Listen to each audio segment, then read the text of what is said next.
Hello everyone, welcome back to eCraft Geeks. Today I would like to share the topic Slip Power Recovery Scheme. As we begin the topic, here are the contents on what we are going to be doing. The contents include introduction, slip power recovery scheme, static Kramer system and static Sherbius system. So let's begin with the introduction of slip power recovery. As shown, slip power recovery, also known as SPR drive, is an external system that is connected to the rotor circuit in place of the external resistors. It is also known as one of the methods of controlling the speed of an induction motor.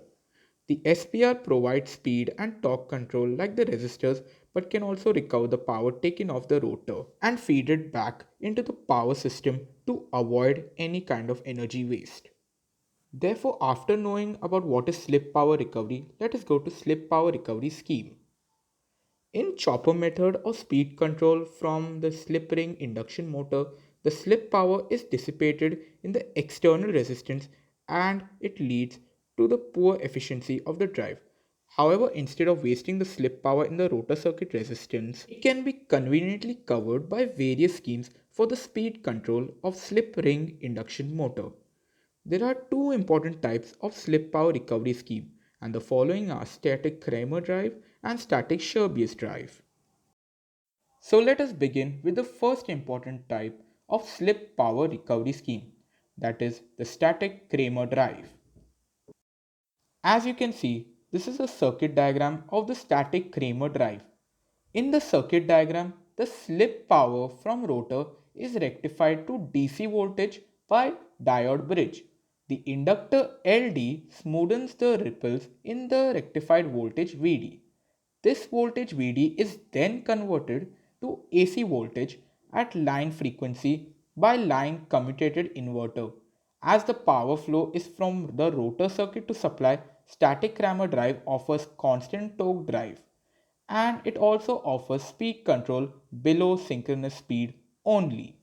Speaking about speed, at zero speed, that is when S is equal to 1, the motor acts as a transformer and all the real power is transferred back to the line, therefore neglecting losses. The motor and inverter only consumes reactive power. But when synchronous speed, that is S is equal to 0, the power factor is the lowest and increases as the slip increases. The power factor can be improved close to synchronous speed by using a step down transformer. As you can see, this is the following speed control equation of the static Kramer drive. The average output voltage of the diode bridge connected to the slip ring is given by the following equation.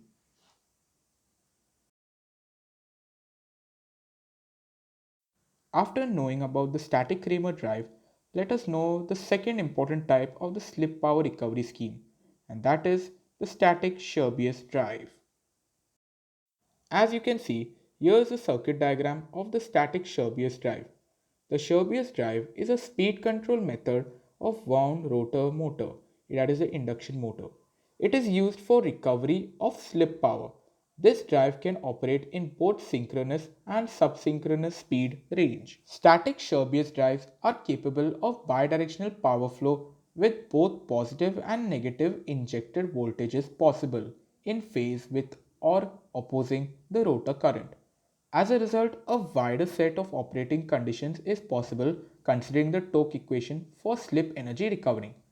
The torque equation for slip energy recovering is when motoring, the torque is positive, and when generating a torque, it is negative.